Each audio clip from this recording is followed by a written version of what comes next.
पिछले कई दिनों से जो संघर्ष चल रहा था पेपर लीक को लेकर, वो ऐसा लग रहा है कि अब धीरे धीरे शांत होता हुआ जा रहा है। कल दो चीजें एक साथ हुई। एक, प्रधानमंत्री नरेंद्र मोदी ने देर रात एक संबोधन किया, कहे तो स्टूडेंट को उन्होंने बताया कि हम किस तरह से आगे कार्रवाई करेंगे, हम पेपर जो माफिया है, पेपर लीक माफिया है जो करवाते हैं, उन पर किस तरह से लगाम लगा रहे हैं। और बाकी वीडियो वायरल हो रखी है, सबके पास है वीडियो, आपने देख ली होगी ज्यादातर लोगों ने।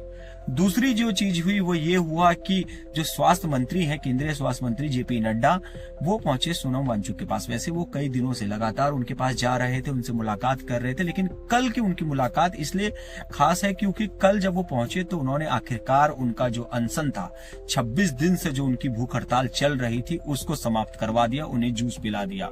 आप इसका महत्व इस बात से भी समझ सकते हैं कि केंद्र सरकार कितना ज्यादा इसे गंभीरता से कल यानी कि कल के समय तक ले रही थी। वहां पर जेपी नड्डा तो मौजूद थे ही, साथ ही जो पीएमओ है प्रधानमंत्री कार्यालय, उससे भी एक व्यक्ति मौजूद थे, और इसके साथ ही जो लद्दाख है, लद्दाख से भी कुछ प्रतिनिधि थे, और उनकी वाइफ गीतांजलि भी, जो सोनम वांगचुक है उनकी वाइफ भी मौजूद थी। यानी कि इतने लोगों के सामने उन्होंने बातचीत की, अपनी बात रखी, और आखिरकार उन्होंने सोनम वांगचुक को मना लिया। सोनम वांगचुक ने सीधे तौर पर अपनी शर्तें रखी। वो पहले भी कह रहे थे कि हम जो शर्तें रखेंगे उन्हें सरकारों को मानना पड़ेगा। शर्तें उन्होंने रखी, जिसमें से एक महत्वपूर्ण ये था कि जितने लोग तो नहीं कहेंगे, जितने भी छात्र आंदोलन से जुड़े थे उनमें से किसी के ऊपर भी कार्रवाई नहीं की जाएगी।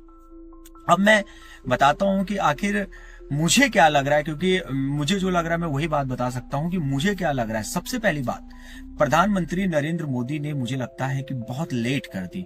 उन्हें बयान जल्दी जारी करना चाहिए था, उन्हें इतना इंतजार नहीं करना चाहिए था। पूरी दुनिया ने देखा कि किस तरह से जो स्टूडेंट है उन्होंने तांडव मचाया, पुलिस ने किस तरह से बल का प्रयोग किया, ये पूरी दुनिया ने देख लिया है। शायद ये नौबत नहीं आती। हो सकता है कि जो भी इस पूरी घटना को मॉनिटरिंग कर रहे थे वो लोग ठीक से समझ नहीं रहे थे। वो इसे पुराने जो मुद्दे थे, चाहे वो फिर आप शाहीन बाग में जो हुआ उस मुद्दे की बात करें, जो किसान आंदोलन हुआ था उस मुद्दे की बात करें, ये उससे जोड़कर इसे देख रहे थे, लेकिन वो नहीं समझ रहे थे ये सारे स्टूडेंट हैं। तो मॉनिटरिंग करने में मुझे लगा थोड़ी देरी कर दी, और प्रधानमंत्री नरेंद्र मोदी का बयान आने में भी लेट हो गया। लेट ही सही, लेकिन कम से कम आया। तो उसके बाद अगर बात करें कि दूसरा है जेपी नड्डा, लगातार मुझे लग रहा है कि जो प्रधानमंत्री नरेंद्र मोदी थे वो इसको मॉनिटरिंग कर रहे थे, इसीलिए जेपी नड्डा लगातार सोनम वांगचुक से मुलाकात कर रहे थे। पहले उन्हें एक अस्पताल में एडमिट किया गया, उसके बाद उन्हें वेदांता में भेज दिया गया, यानी ऐसा पूरा घटनाक्रम चला, और आखिरकार उनकी भूख हड़ताल टूट गई अपनी शर्तों के साथ। इसी तरह से केंद्र सरकार ने भी कहा था कि हम पार्लियामेंट में लेकर आएंगे, बिल लेकर आएंगे, इस पर चर्चा कराएंगे, लेकिन उन्होंने एक बात कही कि विशेष समय पर कराएंगे, यानी कि सरकार इसे एक विशेष समय पर ही इस पे चर्चा कराना चाहती है। पूरी बातचीत आज सोशल मीडिया पे वायरल है, आप देख सकते हैं जो चल रहा है। अब स्टूडेंट की बात करें, स्टूडेंट ने जो कुछ किया इस दौरान वो पूरी दुनिया ने देखा। मुझे ऐसा नहीं लग रहा है, अभी भी नहीं लग रहा है कि, मुझे ये लग रहा है कि उसमें सिर्फ 20% ही स्टूडेंट थे, वो भी वो स्टूडेंट जो नीट की तैयारी कर रहे हैं, वो तो बिल्कुल ना के बराबर थे। 20% स्टूडेंट थे, बाकी वहां पर जितने लोग थे वो सब बवाल करने के लिए पहुंचे हुए थे। फिर चाहे स्टूडेंट की बात करें या अन्य लोगों की बात करें, राजनीतिक दलों की बात करें, सभी के सब वहां पर बवाल करने पहुंच रखे थे।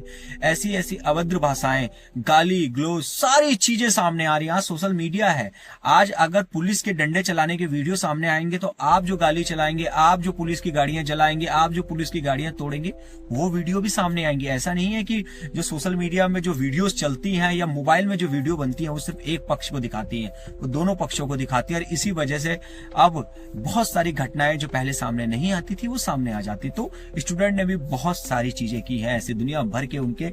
मुझे लगता है कि ऐसे स्टूडेंट्स को, उनके माँ बाप को भी ध्यान देना चाहिए, घर के संस्कार मिलने चाहिए। जो माँ बहन की गालियां दे रहे हैं, सैनिटरी नैपकिन लेके घूम रही है, कोई कुछ कह रही है, कोई कुछ कह रही है, कोई कुछ कर रहा है, ये सब चीजें नहीं होनी चाहिए। बाकी ये जो कुछ हुआ है ये बहुत अच्छा है। वैसे भी नीट का एग्जाम दोबारा हो चुका है, सामने आ चुका है, रिजल्ट टॉप कर चुके हैं, स्टूडेंट कर चुके हैं, सारी चीजें हो चुकी हैं।